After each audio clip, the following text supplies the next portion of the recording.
So,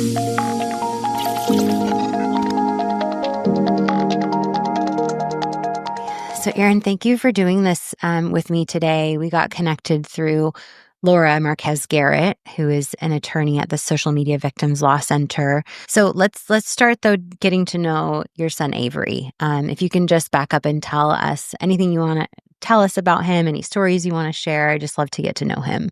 I mean, he was the sweetest guy. He had a superpower for kind of sensing who in the room was kind of struggling a little bit, and at his various services that we had through two different households in different places around the country. Mm-hmm. The reoccurring theme amongst all these kids was that, like, he would find them on, a day when they were feeling down and make them feel good. He just by checking in and sharing a smile, maybe a little joke. Mm-hmm. There was a girl in Olympia at the Olympia High School who was sitting by herself all the time and, at lunchtime. And she said that he would leave his group of friends just to go sit with her, and it made her feel really good. And there was a guy in New York who had just got into his school out there this past fall. He was new, military family, always moved around a lot, didn't, know anyone at the school. He didn't think anyone at the school knew his name. And Avery one day just went right up to him and said, "Hey, Brady, how are you doing today?" And he said that it really helped him. And, and those stories like just went on and on. They had a memorial in this school. They expected it to go an hour, and it ended up going like all morning long with just all these different kids in different grades too. It wasn't like he, only stuck to his own age group. He would really just want to help anyone. And so it was like his dream was to become a psychologist. In like this past time I saw him, that's what he was talking about a lot. And I think he would have made a really good one. I think this whole searching out MDMA is also from that. He had been reading and getting fed YouTube videos of all things about all these studies in MDMA and how it, people on SSRIs who had PTSD do this one controlled study, and all of a sudden, this one medication works for a long time, whereas, I had to take SSRIs with all these negative side effects for years and that sort of thing. So I think that's what spurred his interest to search out that online. And unfortunately, it resulted in him dying in December, a couple of days before Christmas.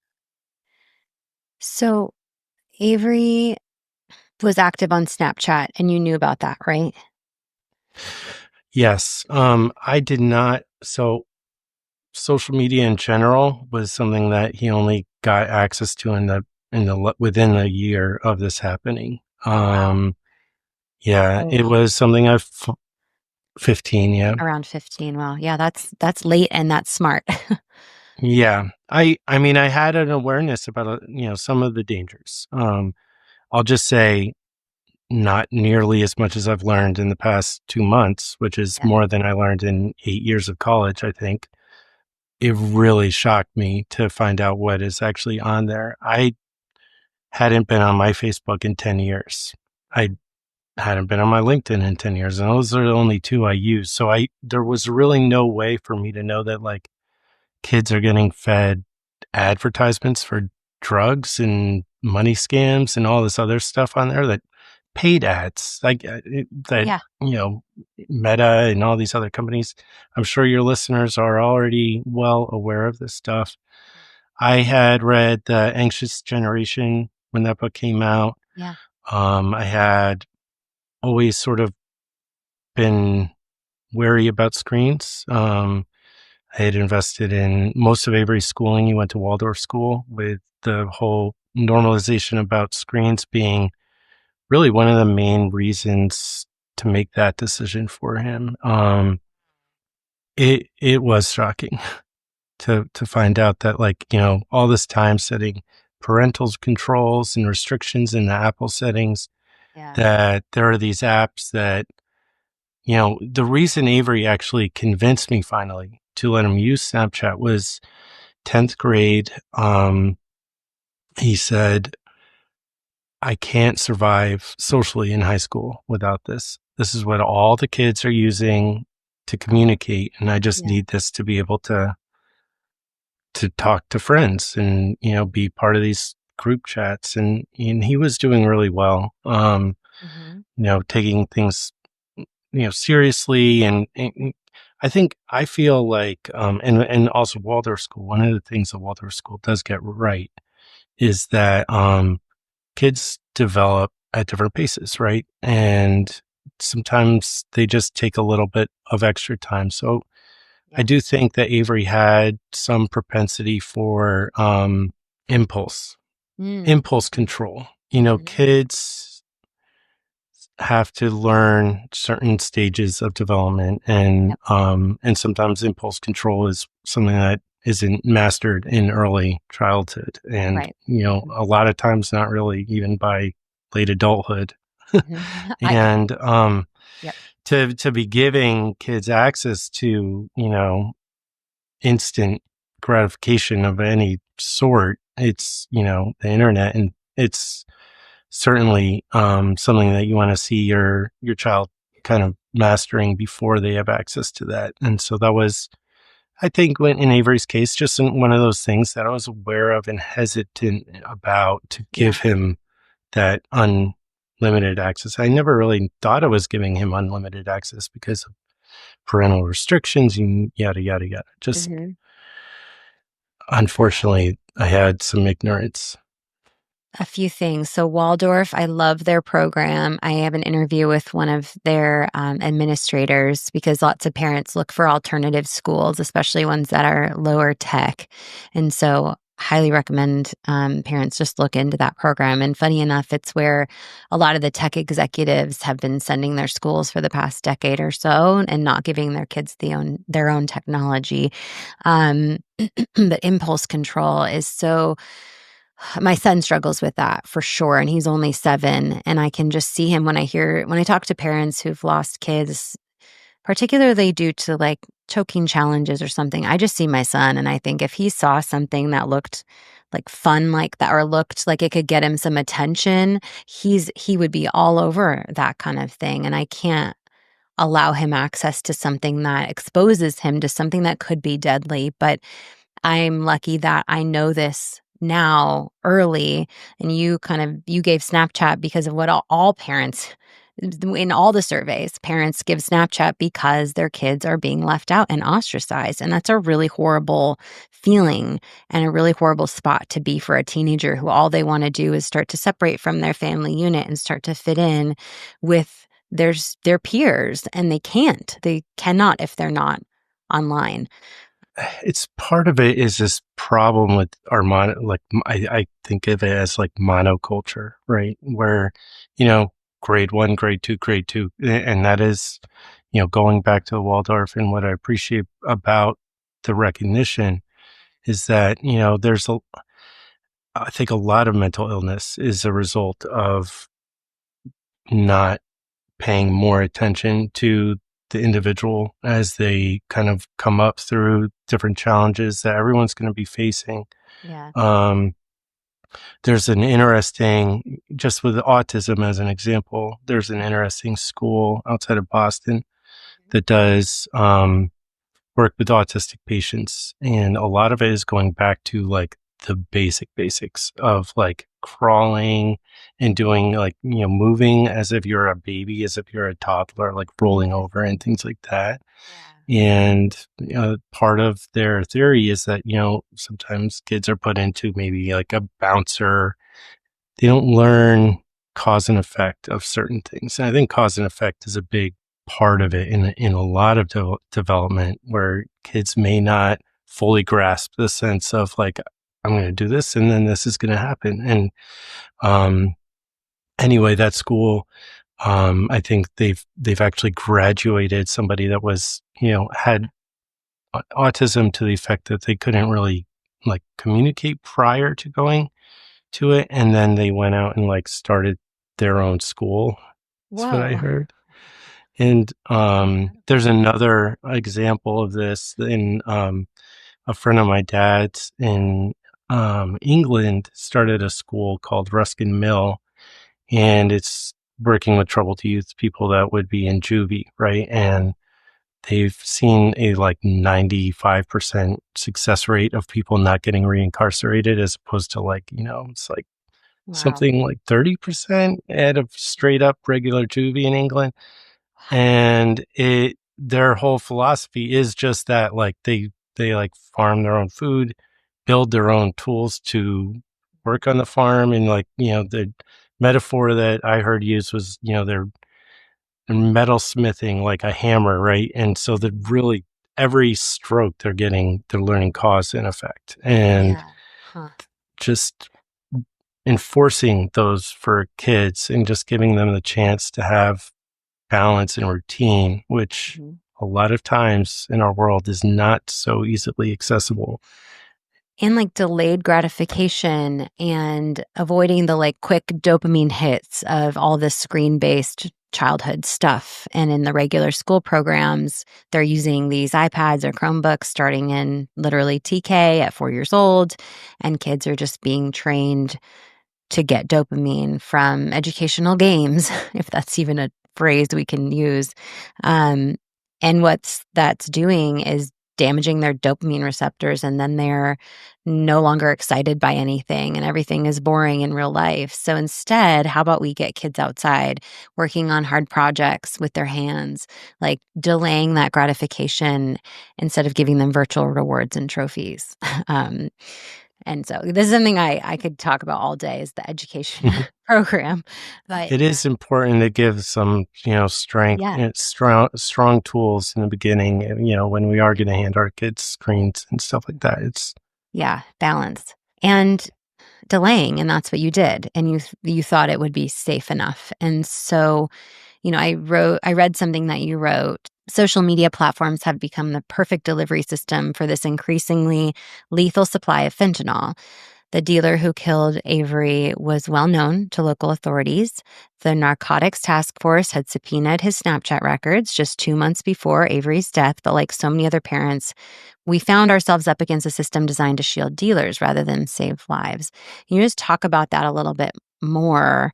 And it's hard to understand that like Snapchat knows that this is a drug dealer because they've already been subpoenaed for his records, and then they let him continue using Snapchat and selling drugs on Snapchat. Is that what I'm reading?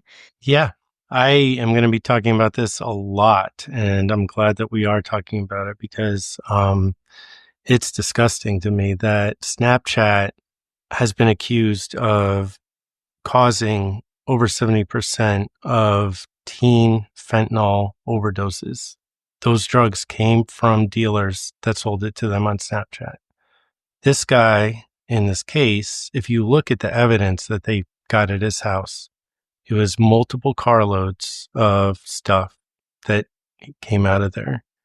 It's all vapes, like nicotine vapes, pot vapes. And we're in Washington State. So, I mean, these are not intended for adults. He's set up primarily targeting kids, Because adults can eight just go to the store to get them, middle right? schoolers and high schoolers, the entire district in our area. Yeah, adults can just go to the store. And it's all teen drugs, all everything in the arsenal that they pulled from there. And um, if I was a business running things ethically and I had any care about the people, the kids, the 20 million kids in America on Snapchat, I believe it's pretty close to that, I would be responding to police warrants as quickly as I possibly can. But what I heard in Colorado was a district attorney testifying that it's regular that they don't respond at all, or that when they do respond, when you finally get a response, it's like 30 days, 40 days later. given a platform like Snapchat, that's plenty of time for evidence to fall out.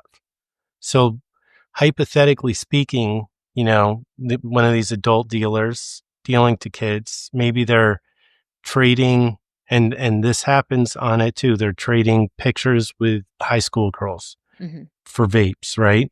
Mhm. Say there's somebody at Snapchat, they get this warrant, they look at it and they're like, oh, this makes us look pretty bad. Right. Let's wait for this to fall off and then we'll respond. I mean, do we not know that they're doing that? I want to find that out. I don't know how I'm going to find that out, but what we need is a whistleblower to understand so that we, as a general public, as parents that have lost our kids, Mhm. can understand what those workings are. Why are they deciding to respond to some warrants quickly? Why do they wait a long time on others? Mhm. Because it is all going to delete off of their back end in a certain amount of time. Are they waiting for that? Mhm. I do want to know. I don't know what to do. Like, do we geofence all the Snapchat offices and send ads to all the employees saying, hey, look, this is going on. My kid died because of this. Yeah. Can you give me some answers, Mhm. please? I have been watching Snapchat very closely now for about a year and a half and been very close with families who've lost children to a Snapchat drug dealer back in like 2020. And so this has been happening for a long time. They've been well aware and they have not done anything that I've seen to actually protect kids from this continuing to happen. They are basically like a PR conglomerate. Like they can get these things shut down. They know when the new Rolling Stone expose is coming out, and they're going to do PR control over that. Like they do a good job drowning out the bad stuff with what the good stuff in quotes that they're doing to protect kids. Yeah, I have seen no real protections added. And look, we still have children dying. And We these, need a whistleblower. I mean, we, that would be the most direct and best way to fix this situation. So and we, if you and listen to this podcast and work at Snapchat, yeah, no one has come out for Snapchat. We have Meta whistleblowers and things like that, and there's more coming on Meta's side. I mean, I just can't get past the fact that these drug dealers, they're not just killing one child. They're selling fentanyl pills and fentanyl laced vapes and things to multiple children. And, I interviewed the head of the DEA in New York, and he told me when it comes to pills, every single pill sold on social media has fentanyl in it. It's just a question of how lethal is it. And he said about 5 out of 10 of the pills that they seize have a lethal dose of fentanyl. Leaving these drug dealers up on Snapchat, allowing them to continue to be active. And sometimes they'll just delete one account and create a new one on the same device. Well, guess what? Snapchat saves device ID. So they know that it's that same person using the same device to create just a new account. And they know that device ID is linked to a drug dealer.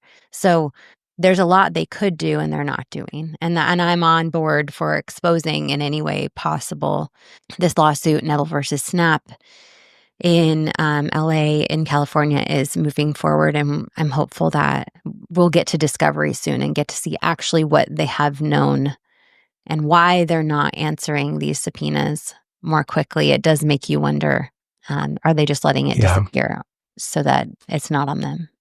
it definitely appears that way to me. Mhm. Um, with this case, they had 2 months to take this guy's account down, right after being alerted by a narcotics task force that it was a drug dealer. They took a long time to get the evidence to the police. Mhm. Um, when they finally did get it to them, they sent a encrypted file that the narcotics task force detective didn't know how to open and had to get a specialist to open it. It ended up extending almost 2 more weeks Oh. getting access to that. So no, no confirmation of receipt from police, no confirmation when the police sent a follow up, and then they just sent a file with no instructions on how to open it. Why They isn't really this don't a care. priority? Like, They do not care about kids using their platform. And I hope every single parent out there hears this. It's disgusting. It really is. and that is the platform that I don't know the exact percentage, but almost all children use to communicate with each other, teenagers, I'll say. 20 million kids. That's what I read. I mean, that's a lot Yeah. that you're partially responsible for because anything happening on there, Mhm. you're doing it behind parents' backs and then you're deleting evidence off of it. It's not okay. It makes me very upset. Yeah, no, I understand. Without Snapchat, do you think Avery would still be here today? Yeah. I think without that dealer on the streets, I think he'd still be here today. Yeah. I think that was such a normalized thing in our community that like all the kids knew about. Had something cracked down, had the investigation into him been successful, which they almost were, even with a 30-day delay in getting access to the evidence Mhm. and not all the evidence that they were initially even trying to get because it all deleted or most of it probably deleted in that time. Yeah, I definitely think Avery would be here today. It would have said to the community, like, look, this is what's been going on. You know, kids, it might wake up some kids, make them feel a little bit more hesitant about how it's just, the normalization of using social media as a way to experiment and, Yeah. be impulsive. So there's an investigation going on now. Has the drug dealer now been arrested? He Okay. was arrested. Okay. And another thing I did want to talk about to parents that may find themselves in our situation is that we get to be incredibly proactive. I am very blessed to be friends with a former prosecutor, Mhm. former head prosecutor in our area. And she said, the day after I had driven through the night, finding out this news, just crushed. I don't even remember most of the day, but she said, you've got to collect any evidence that you can. Go get his phone, bring it to the police. Yet, luckily we were able to pull through and do that.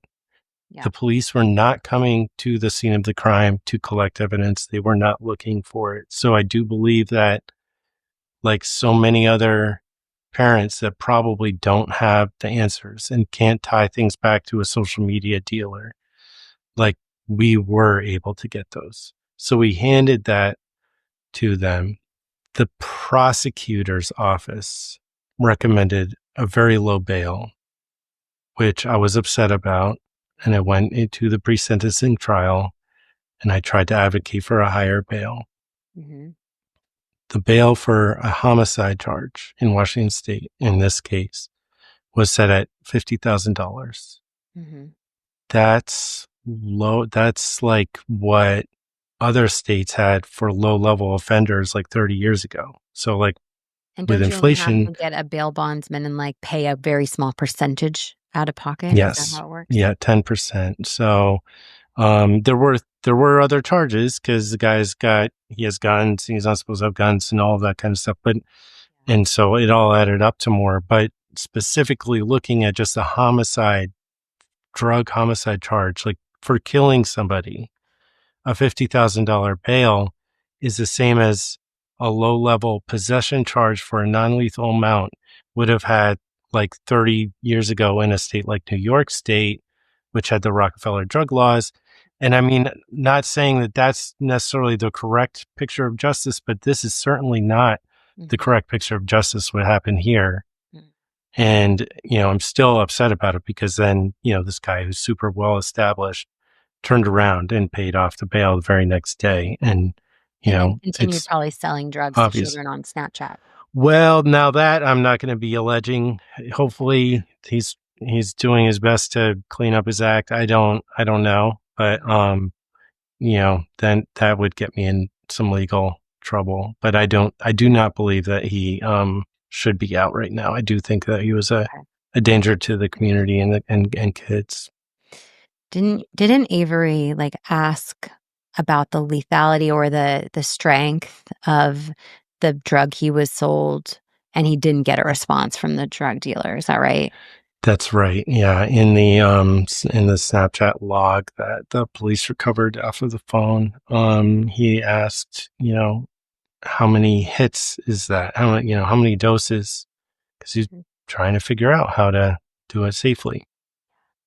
Crickets. No response. Doesn't, clearly this is a kid that's no drug expert and is trying to figure out how to do it safely, and just ignoring that Mhm. is, it, Well, because I assume the drug dealer knows that there's fentanyl in the drugs he's selling. It's hard I to would prove. assume. I would assume. Yeah. Yeah. Okay. Okay, so that's an ongoing investigation. Where is it at now? Like, is it gonna be a while before there's any trial or anything like that? Yeah, it's nothing like a court drama. Like, I've been the only kind of court stuff I've ever experienced. Just it's kind of like, just hurry up and wait Yeah. and delay. And we just saw a delay. I think originally the trial was set for April. Now Mhm. it's set for June, July. Okay. I appreciate the message to parents about anything happens to your kid. You get the devices, get them unlocked. A lot of parents can't get into the device because they don't know the 4-code password on the iPad or the iPhone. Know your kid's password. And I mean, I would almost, you're so not supposed to tamper with it, but you hand it over to law enforcement without saving them for, like, get some screenshots yourself maybe before you hand it over, because how long is it going to take the investigators to get the disappearing messages from Snapchat? Then they're gone and they're not accessible. I just interviewed 4 families from the UK who lost their children to the choking challenge, and Yeah. TikTok won't give any data over. TikTok doesn't even admit that the kids had accounts, and some of them had multiple accounts on TikTok, and so there's a lawsuit going on there, but the parents didn't realize in the moment that I think all of them, like, that I should look at the phone, because why would my kid do something like this? Where did they learn about it? Did the algorithm serve it to them over and over and over until they thought it was safe to try? Probably, but we don't know until we have that data. All this, I mean, stuff about, oh, we don't know, we're protecting people's privacy. They know Mhm, way more than they let on. They're very invasive for marketing purposes. They could tell potentially everybody this guy ever contacted or had contact with. mhm, I don't know why that's not something that, law enforcement seems to be more strategic about getting and then following up on. I mean, I think it's important for law enforcement when they have these cases come up to expose them, because these dudes are setting up all over the country doing the exact same thing. And kids are the prime target. They're the ones that won't talk, for the most part. They'll keep things hidden. And with most of it being vapes, it's seemingly innocuous. So if a parent finds a vape in their stuff, it's mhm. like, you kind of just, you're like, where'd you get this? Kind of just, oh, some older kid gave it to me, or like my friend gave it to me, or, Yeah. it's, Because it like, a seems, lot of parents, I don't know how many parents, maybe not most, but a lot of parents are carrying vapes around these days. parents and, well, Parents. and teens, Yeah. teens are too. Yeah. I mean, it's the definitely the gateway drug to finding a dealer online. Yeah. I'm pretty convinced that, it's like it starts in high school, it gets normalized. They find a dealer to sell them a vape, because they saw other kids doing it. Mhm. And then, before you know it, they want to try something else. Sorry I didn't ask this earlier, but did Avery was he trying what he thought was MDMA in a vape, or was it in a different form? No, I think it was like in a powder. So I wasn't, this all happened at his mom's house. But my understanding reading the public records is that it was like a pink powder, pink Okay. crystalline powder. Okay. Yeah. What do you want parents to know besides what we already talked about? Is there anything else that you think is really important for parents to be thinking about, to be talking to their kids about?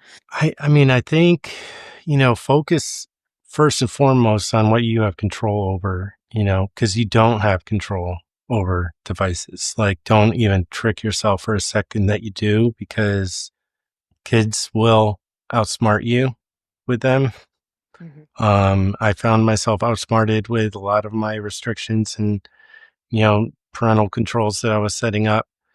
But what you do have control over is to really prioritize giving your children a good, structured, balanced, loving life.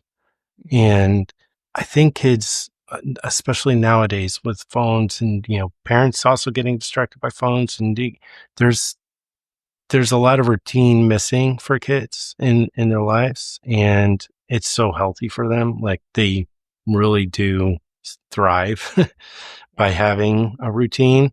Yep.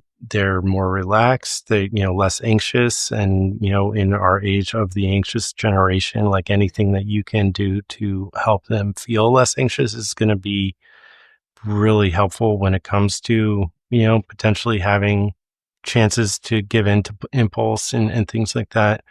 In Avery's situation, his mom and I broke up when he was 3, and it led to the split household, and that made everything I'm talking about really hard. And I mean, we did try, we did our best. We tried different things. At first, we started out like 3.5 days at one house, 3.5 days at the other. And then we found that to be just too short. And he was actually getting physically ill going back between the houses, just so much change for him. So, like, wherever they can have the most structure, put them there, and support, each other in that, Mhm. because it's really hard on them. And Yeah. yeah, I hear from a lot of parents who are in separate households and don't agree on the device boundaries or when to give it. And a lot of, that was a thing for us too, for yeah, sure. Yeah. okay. A lot of moms actually reaching out to me. How do I convince my ex husband that screens aren't the best thing in the world and the kids don't need to be the first one to have this game or this device? And it's tough because it's not their household and their decision what goes on in the other one. So, but you have to kind of align on this topic, because it can be confusing and hard for a kid to have one boundary regarding screens and I don't know. It's a It is really tough. And I do think and hope that most people listening to your podcast would probably be more aligned on the wanting to restrict, and set up clear boundaries.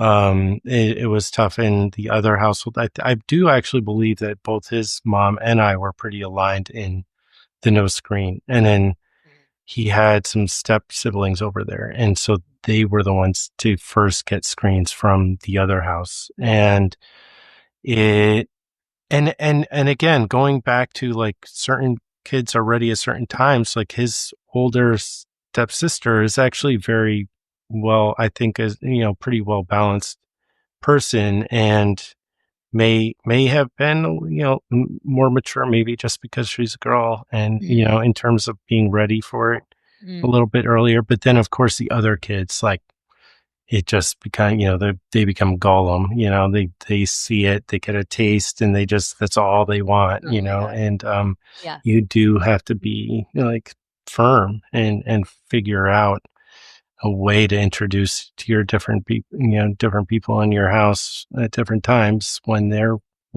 ready.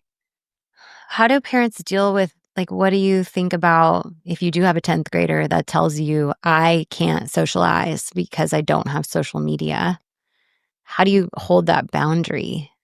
Because from what I've learned, it is once you give it, like, they are going to get access to some really dangerous things. Do you think it's important to still hold that boundary? You are asking the wrong person, unfortunately. I Yeah. am not. I did. I think one thing that I think was interesting to me is the way that my sister handles this with her daughter. Okay. Um, she set up a Snapchat account just to be able to monitor her daughter and when her daughter's online and things like that. So it doesn't necessarily tell her all the messages going on, but she, I believe, is able to sort of see who her friends are and see who she's, corresponding, see if she's like, if it's like 2 in the morning, make sure she's not on there. And I think she, it's become a part time job for her to Yeah. kind of have this somewhat surveillance over it. But if you are going to do it, that does sound like to me like a decent way to go about it if Mm. you can stomach putting Snapchat onto your device, which I wouldn't want to right No, now. I recommend to parents to set up whatever platform your kid wants, one of them. Don't give them access to a lot at one, like more than one, but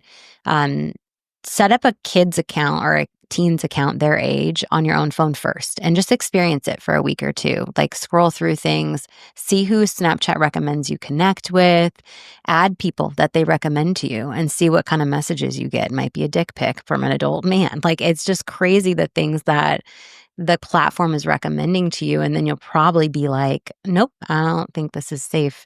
Um, because adult accounts are very different than child accounts, unfortunately. Amplifying stories like yours are really important to me and to other parents to get the word out about the lack of safeguards on the platforms and also just the fentanyl epidemic, and that we need to have conversations with our kids really young about medicine and not taking anything from anyone that's not a doctor or your parent.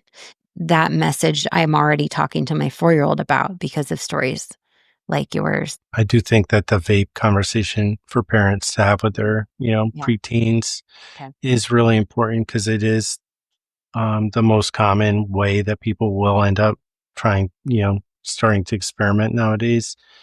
And there have been cases of fentanyl found in vapes. I don't know if it's true, but someone at the narcotics task force told me that it's actually not very common for it to be in vapes because of the mechanism for it to actually activate or fire isn't really set up. But we're in the age of synthetics and there's always going to be innovation. And so we need to be like really diligent that like, you know, because it did cause somebody to almost die in New York, in New Rochelle, New York, a couple of years ago. And also a lot of the vapes are made in like, basements and garages and not actually like, I think it's like 95% of the market going is not actually like in a controlled, setting. Yeah. So they're very profit driven, these dealers, and they will be putting just whatever junk into the stuff to make it cheaper. And just in general, vapes, there's recent studies that have shown that vapes are worse than smoking. So, you know, all good stuff to talk to your kids about, Okay. Yeah. just initial conversations. Thank you. And let's talk briefly before we close out about a bill in Colorado, 86. You testified on behalf of that bill and it did pass, right? It passed the Senate and Okay. it's coming up to the House soon. Okay. And that would hold social media companies accountable for their role in enabling drug sales on their platforms. Do you have any more detail on how that one works? Yeah, I mean, specifically with that one, there's a provision in there that could have saved Avery's life, where social media companies would be required to respond to a warrant in an active criminal investigation Okay, within 72 hours. great. And I think that's a great rule. I think that they should, and actually, the senators at the hearing even pointed out, like, why aren't we attaching $1 million fine if they don't comply? Because what are we doing? More of a warrant than a warrant than Yeah. before? Or like I think it's time to start putting some heavy fines on these companies when paid ads that they accepted money for Yep. are found on the programs. Yep. And when there's longer than 72 hours hold time for any law enforcement officer or judge actively looking into a criminal case. like the biggest fines. Yeah. And if you're not going to run your company ethically, that's exactly what you deserve. Hmm. And neither one of those things, I want to be like so clear to anybody that might be like, oh, privacy, blah, blah, blah, blah, blah. It's not about privacy because literally both of those things, we as citizens and any other company are held accountable. Yet social media companies are never held accountable when not responding to a warrant or just taking their own time or, doing whatever, covering up evidence or whatever they may be doing in these cases. Yeah. They're getting more They privacy need than we are in th- this case. a lot more. Yeah. Yeah. Okay, so if listeners, if you're in Colorado, call your House rep, right? Because already passed the Senate, and ask them to pass through Bill 86. And I also think in other states, um, take this bill and send it off to your representative or your senator and be like, we want this too in our state. So I always want to make sure to touch on legislation because I think parents can think like, I don't have a say in things like this. But literally today, I met with my representative in the House, his team, his staffer, and we talked about bills like this. And so I'm now going to send this bill over to my rep's office. And your representatives want to make positive change on things that are important for their constituents. And so like this part of the conversation, please don't tune out. Like I think it's really important in making changes. I know that these companies spend a lot of money to lobby against bills like this, but parents can be louder and our voices are more important. So we need to use them. And Uh, recommend yeah. fines when they're Yeah, not recommend big complying. fine. Yeah, because if there's not fine, if the fines are small, then they'll just keep doing it because they have all the money in the world. So it needs to. That's what they're Yeah, doing now. Yeah. yeah.